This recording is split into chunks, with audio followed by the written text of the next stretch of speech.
shortage of motivation that you probably didn't need to say too much to get them ready to play. But this week, you know, how much of the game preparation is psychological, and maybe some of the guys who, you know, as much as they practice hard and everything, still are thinking about last week or what could have been, what should have been. Well, you know, that's human and that's real. How good we're going to be is really going to be determined of how well we can stay in whatever needs to be focused on right now.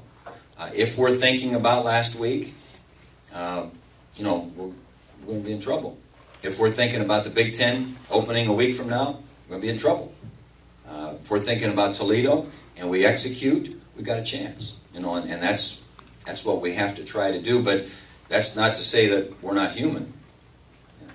Jim, you know, you talk about molding your offense around the strengths of your quarterback primarily. After 2 games, how do you feel about how Terrell's doing, and also what would you say you can hang your hat on right now in terms of offensive identity? Well, the thing I mentioned to Terrell when we were talking on Sunday, and obviously Terrell's highly competitive, and he wanted to be a big reason that we won that game. You know, that's the way he is. That's the way he'll always be. And I mentioned to him on Sunday, I said, you know, not that it has any relevance, but keep in mind that at this stage, Troy Smith was a kickoff returner. And at this stage, Vince Young was getting spot duty, you know, going in when things were pretty good with a couple little things to do. At this stage, you were lined up against a very good defense with a very young offense, and you know, it was tough sledding out there. But we have to grow from it. And is he human? Absolutely. Because no one wants to you know, be a part of great things more than he does. But he's got to keep his focus on now, you know, and working on all the little things you have to do. He did some very good things. I mean, there was a couple of those throws he put in there that people weren't doing that against USC on the films I watched. And he, you know, conceptually knew why we were doing it and so forth. There were some other times where maybe things broke down a little bit and you know, it didn't look as good or it wasn't as good, and you know, that's part of playing that position, especially in those highly competitive games. But if you can grow from that, you know, you have a chance to become good. Jim, you guys did not select an offensive player of the week or an offensive lineman of the week. Is that just a reflection of no one grading a winning performance, or what goes into that? You know, we didn't have enough consistency, we felt, really anywhere, you know, to say that, you know, that was a...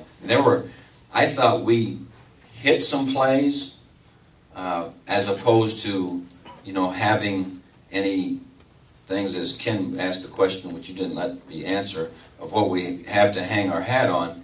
I don't know that we got anything to hang our hat on. We hit some plays. We did some things, but we didn't... Now, neither did they.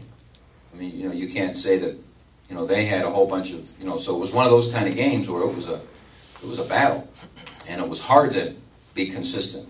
But so when you have that type of result, it's hard to say that, you know, someone was the offensive player of the game, because that's typically based on consistency, you know, of what we do. And that's not to say everyone played terrible. I don't mean that. But you know, we just, as we kept thinking, well, what about this? What about this guy? Well, yeah. What about this guy?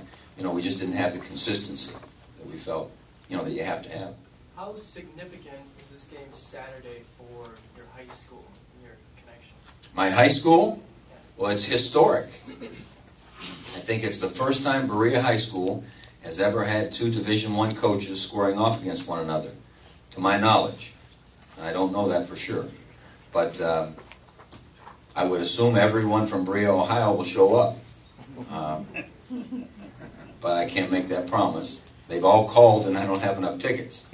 But, you know, it's kind of exciting. You know, our families go way back. Tim Beckman's dad was with my dad in 1958 at Baldwin Wallace. And, you know, they were in the coaching profession together forever. And as fate would have it, you know, 45 years later, his son's working with me.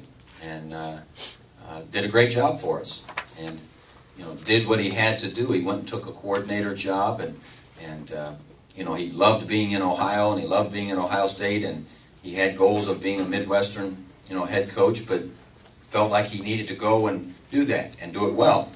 And so he went to Oklahoma State and did it well and got his opportunity at Toledo, and he will do a great job at Toledo. I mean, he's a good football coach. He's an energetic guy, great family. He'll have those guys skidding on their heels. I mean, he's a good football coach, and I'm not sure that everything is buzzing around Berea because of this matchup, but maybe. Is it a first American coach to compare Terrell Pryor to maybe some of the other freshman quarterbacks that are making a name for themselves this past week?